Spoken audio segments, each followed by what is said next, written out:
Ndagushimiye wowe tugiye kuba twabana muri kiganiro, nizere ko rwose ikiganiro kibuze kuba cyakuryohera gatanu kuri gatanu. Ni ikiganiro kigiye kuba cyagaruka ku makuru ari kuvugwa mu ikipe ya Rayon Sports gatanu kuri gatanu. Ikipe ya APR nayo turi buze kuba twayigeramo, Ferwafa naho turi buze kuba twakomanga gatoya, tugenda twiciraho gatanu, tugenda tubicacambuwa twimanukira.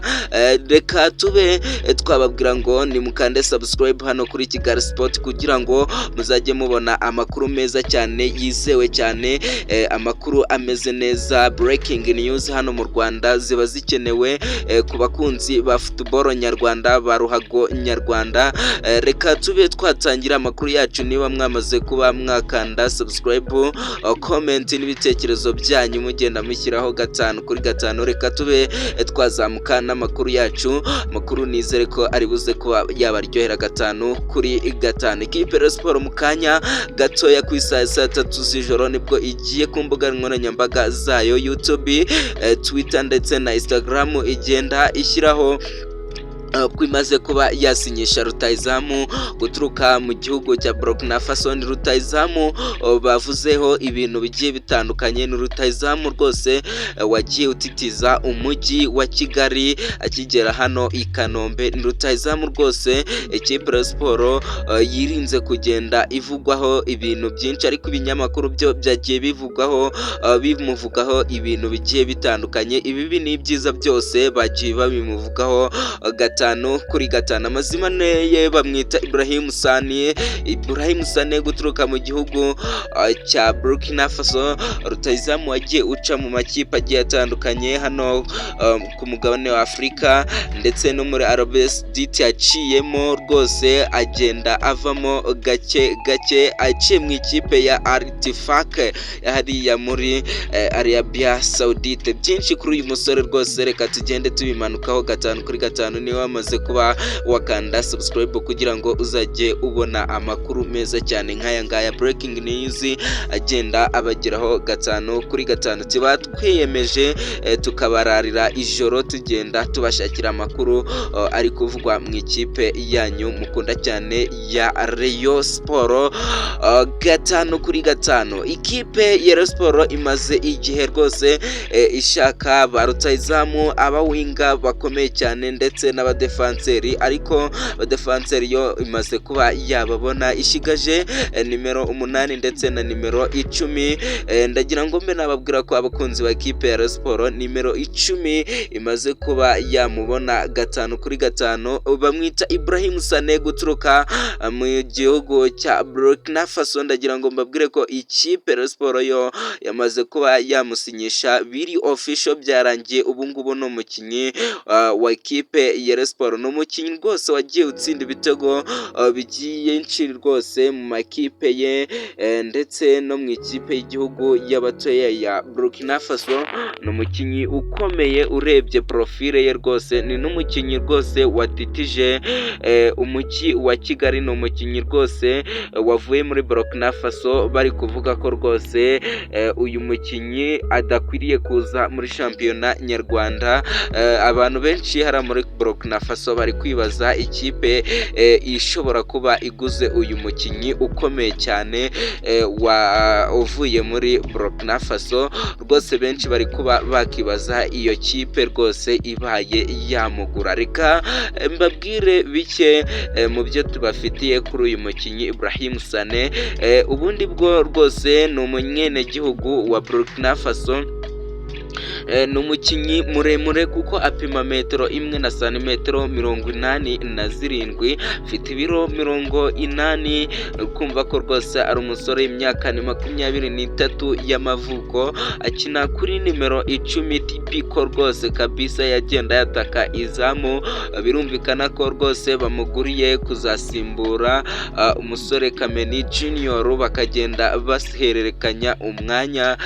Byagaragaye ko rwose Junior Emmanuel Kameni ari ku rwego ruhambaye cyangwa se ari ku rwego ruhambaye ariko akaba no ku rwego ruciriritse bitewe n'uburyo ibitego bye rwose bitari byagenda byagaragara bitewe n'uburyo ki umupira ku kirenge atari mwinshi. Uyu musore byo reka ngende mbahamariza ko amakuru ari kugenda adusumira, amakuru turi kugenda dukisha ubuyobozi bwa kipe Rayon Sports. Ndagira ngo mbabwire ko uyu mukinnyi bitewe n'ibintu bagiye bamuvugaho avuze ko ari umukinnyi ukinisha amaguru yombi, akaguru k'ibumoso ndetse n'iburyo.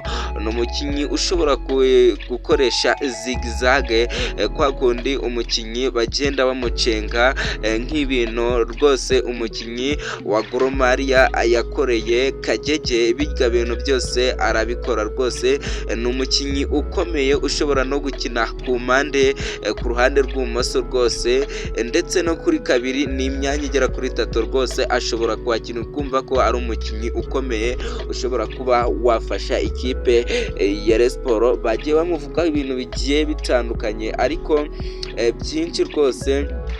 Ndagira ngo tuzafate umwanya ejo tugende tubibagarukiraho 5 kuri 5 iby'uyu mukinnyi, ndetse muzajya mugenda mubyumva kuri Radio Rwanda na Televiziyo Rwanda ndetse n'ibindi binyamakuru mwizera cyane nka Kigali Sport ho yamaze kuba yabibaterekeraho 5 kuri 5. Uyu mukinnyi ndagira ngo mbabwire ko ni umukinnyi ukomeye ushobora kuzafasha ikipe Rayon Sports mu mikino nyafurika, aho ikipe Rayon Sports izahura na ikipe ya Panther hariya muri Cameroon. Ni ikipe rwose ikomeye, nayo ni ikipe rwose izatanga challenge ku ikipe ya Rayon Sports. Ni urwego rwiza kabisa, ni ikipe Rayon Sports iramutse itsinze ishobora kuba yajya ku mukino wenda kujya uba uwa nyuma kugira ngo ibe yakerekeza mu mitsinda ibakore ari ubwa kabiri, amateka yongere yandika hano mu gihugu cy'u Rwanda. Ni umusore rwose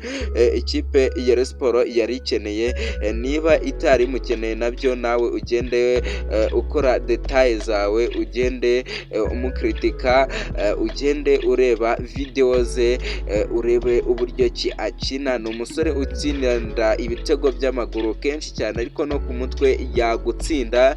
Ni umusore rwose ujya kwaka imipira hagati akayizamukana apenetra yinjira mu rubuga rw'amahina. Ni umukinnyi rwose ukomeye udasanzwe, ni umukinnyi w'imboneka rimwe. Ikipe Rayon Sports ndagira ngo mbabwire ko ibonye umukinnyi mwiza cyane. Abo twemeranwa rwose ndagira ngo bakande subscribe, abo twemeranwa ndagira ngo bandike ibitekerezo byabo 5 kuri 5 turibuze kuba twabisoma. Ikipe Rayon Sports cyangwa se ndetse na ikipe ya APR byavuzwe muri Super Coupe, ariko ndagira ngo mbabwire ko ibaruwa tumaze kuba twabona mu kanya gatoya gashije yavugaga ko rwose Super Coupe ihagaritswe mu gihe kitazwi. Ndagira ngo mbabwire ko ikipe ya APR nayo yari yamaze kuba yakandika ibaruwa isaba ko itazakina iyi mikino, ko batayiteguje hakiri kare ngo ibe yakitegura imikino. Ariko benshi bari kuvuga ko ikipe ya APR ari amayeri menshi cyane yamaze kuba yatinya ikipe ya Rayon Sports bitewe n'uburyo ki ikipe ya Rayon Sports iri gukubita umuhisi n'umugenzi. Ikipe ya APR yo igatekereza ko nayo ishobora kubirya, kandi iramutse ibiriye hakiri kare ikipe ya APR rwose ndagira ngo mubwire ko nta mufana wakongera kugaruka ku kibuga aje kureba ikipe ya APR. Ndagira ngo mubwire ko byaba ari ibibazo bikomeye cyane. Yo yari itarasubizwa, ariko umuvugizi wa Ferwafa wungirije umuyobozi wa Ferwafa Shemangoga Fabrice bamaze kuba bafunga. Ibyo azira ntubimbaze na Kamaramasa. Ndagira ngo mbabwire ko yarari muri process zo kuba yasubiza APR, ariko haza kuba hasohoka irindi tangazo rivuga ko imikino yamaze kuba yahagarikwa mu gihe kitazwi. Ese ibintu bimeze bite? Biri kuba byaterwa n'iki? Reka tubiharire ababitorewe bikenewe baza kuba babisesengura, ndetse n'ibaruwa yohereje muri shampiyona nyarwanda, yohereje Ferwafa idasobanutse, iteye ubwoba abanyarwanda, kuvaho rwose kw'abayobozi mu buryo butemeye nabyo bishobora kuzahanisha shampiyona y'u Rwanda rwose ikaba yanahagarara. Ugire ijoro ryiza, nizere ko rwose ibitotsi bimeze neza. Ciao ciao.